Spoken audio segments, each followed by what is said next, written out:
Hello. Ooh, I should probably cover that up with my dumb head.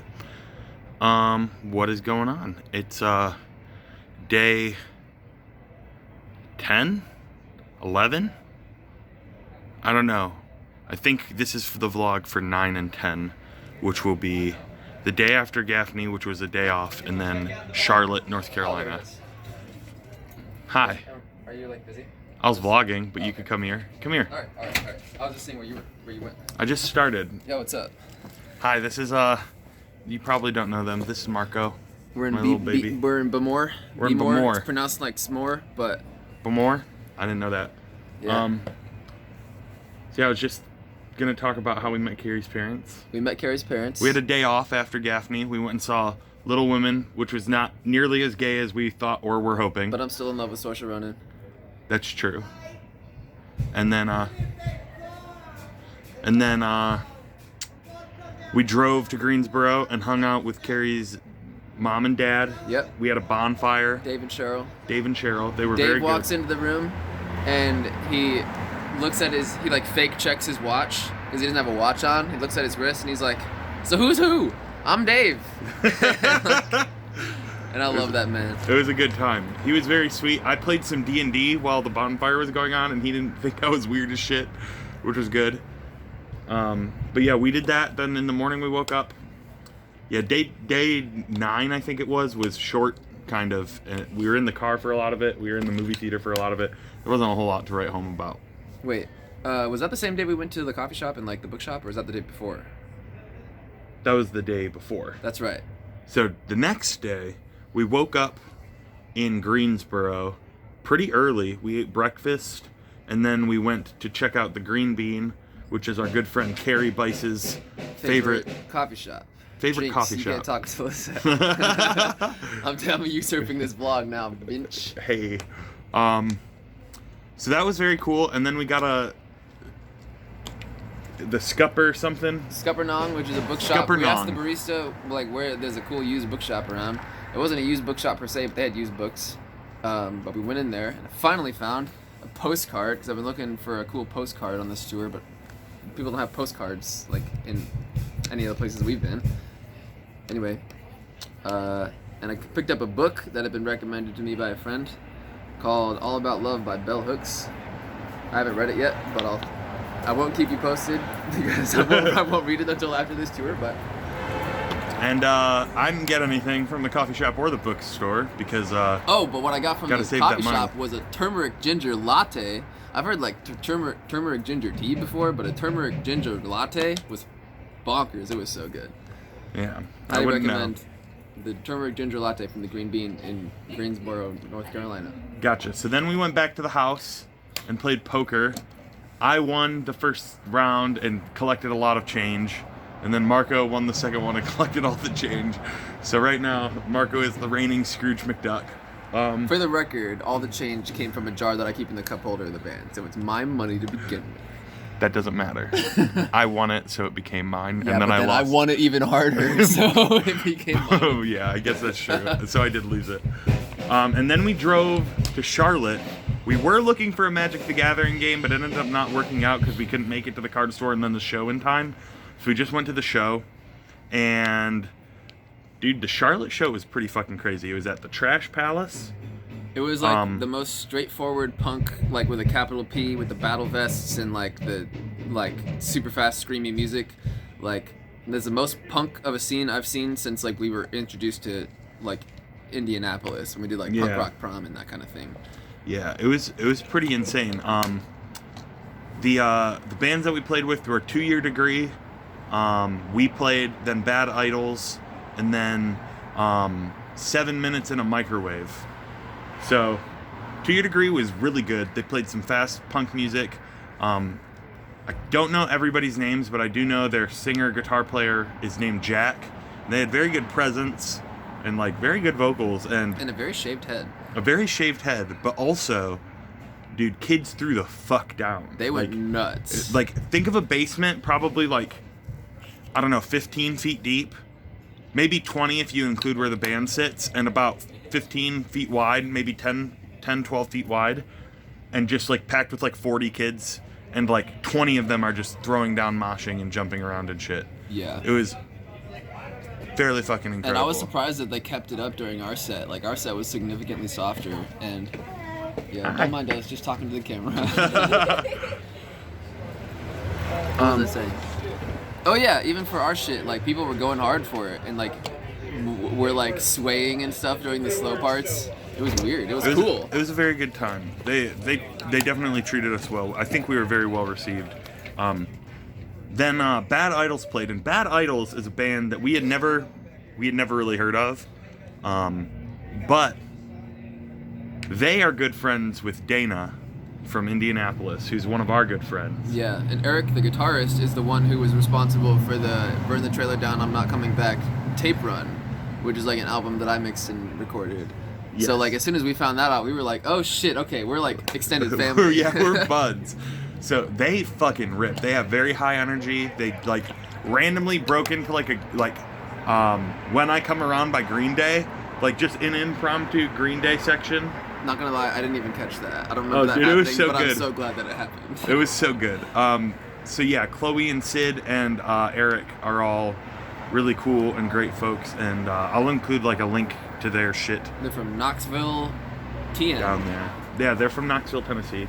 And then 7 Minutes in a Microwave, which I hope is a like play on 7 Minutes in Heaven, but I don't know. They were like a high school punk band, but like probably the best high school like punk band I've ever heard.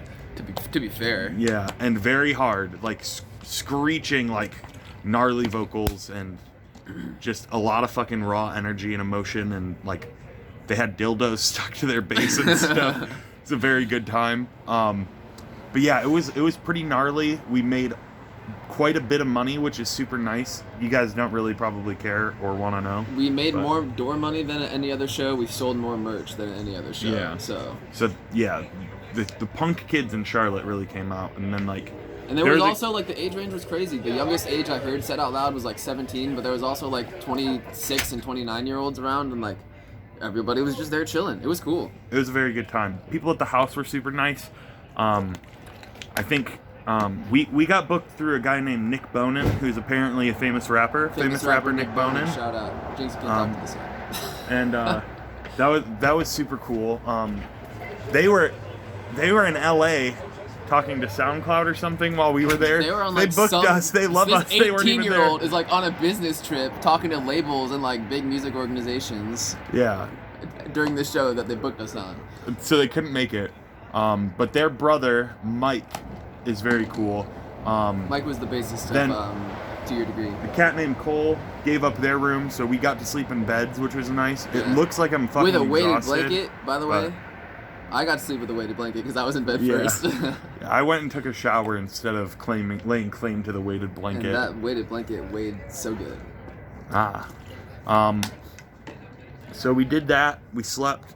It was a very good time. We woke up real early because we thought it was going to be a 5.5-hour drive, and we wanted to like stop and buy a video or the card game and whatever. But it turns out I looked up how long it'd be from Greensboro and not Charlotte, and ended up being 3 hours longer of a drive. Whoops. So we've been in the car all fucking day, and I've been miserable in the car all fucking day. I've only had to drive for like an hour. Yeah, I drove for, I want to say 4.5 of it, but I don't really know. I don't know either. Nick did the first shift, which is honestly the worst shift. I was dozing off. I took the large middle section. It was like a triple stack burger from Wendy's, like little bun, big bun. Yeah, but like with the lettuce bun on top. Yeah.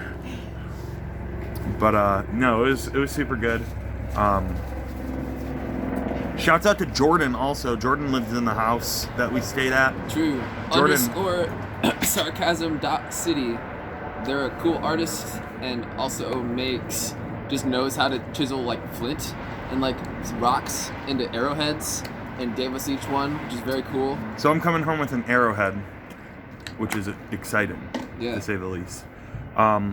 They clean up all the trash in the front yard. That's what I was going to say. Yeah, that's what I was going to say. All right. So this punk venue, you know, all the showgoers, you're pieces of shit because you left trash fucking everywhere. Beer cans, half-drink shit. You guys suck. All of you suck. keep coming to shows and keep giving us money, but also just fucking pick up after yourself. That's so stupid. Or you don't have to pick up after yourself if you put the empty things where the trash and recycling go. Like, that's also true. Just fucking put it away. Okay? But you didn't, okay? And we got up this morning to Jordan going all around the house cleaning up. And down the street and cleaning up. And listen, we go outside, I see trash across the street. But a few seconds later, Jordan's across the street picking up trash that y'all left in other people's yards. That's not cool, okay? We take away brownie points for that, okay? So y'all were a great show to play for. I don't want your fucking brownie points. But you shouldn't have made Jordan clean up after you. That's rude. Facts. But Jordan's fucking super cool. And Todd very cool. Let me use their shower that was like way cleaner. Yeah. Super nice. Very warm. I stayed in that shower a while. There was so many skateboards in that house. I was bummed we kind of had to leave early. Yeah. But here we are in Baltimore, apparently. Baltimore. Maryland. And hanging out. Gonna play the show at the Reverb Collective. Which I thought was a house, but it's like a DIY venue space. Like a storefront. And they have like a little back alley patio that's kind of just like this. It's like some steps and some concrete, but it's like walled in behind the place. We're just like hanging out. Yeah, it's pretty on sweet. the front porch, which is why people keep walking past us and into the venue. But yeah, it was a very good time. It was a super fun show last night. Super nice to meet Bad Idols and everybody. Yeah. Man, it's been good. So today is day 11. Yep. 11, which means we have we basically have 1 week to go because it's 18 days. Next Sunday we're done, and we locked down a venue for that. We got that got sorted. We locked down a venue. It's in the old nice place. It's still nice place, but it's not nice place. The old nice place. The nice old place. The nice old place. So it's where nice place used to be. That's where we're playing on in our homecoming show. Still no word from Big Vic. Yeah, but let's not talk about that in the video. I mean, only 2 people are watching them. Node me on a. Node me on a. If you know Big Vic, everybody be like, "Hey, Big Vic, are you gonna play that show?" Everybody tell Big Vic to respond to Marco's email. It'll be a good time. So yeah. Please don't actually like harass Big Vic. Do not. Nobody's watching these. It doesn't matter. But if they are, you're not. So yeah. We'll get back to you later. Maybe we'll record tomorrow. We have another show tomorrow, I believe, in New Brunswick, New Jersey. True. No, yeah. No, there's a Monday off. And then we play New Brunswick Tuesday. Monday off, and then we play the next day in New Brunswick. So we might talk about this show tomorrow. Or we might take the day off and not vlog at all. See, I want to look at this side of the camera, but I have to look at that side. It's really, really hard to do that. You got to make eye contact. By the way, somebody on Twitter told me that they accidentally heard the lyrics to "Save With Me" as I shouldn't say it in front of the record, actually. I'll tell you on the next vlog. Tune into the next vlog to figure out what lyric gets misheard. Okay, you ready to make some stellar eye contact? You ready? 3, 2, 1.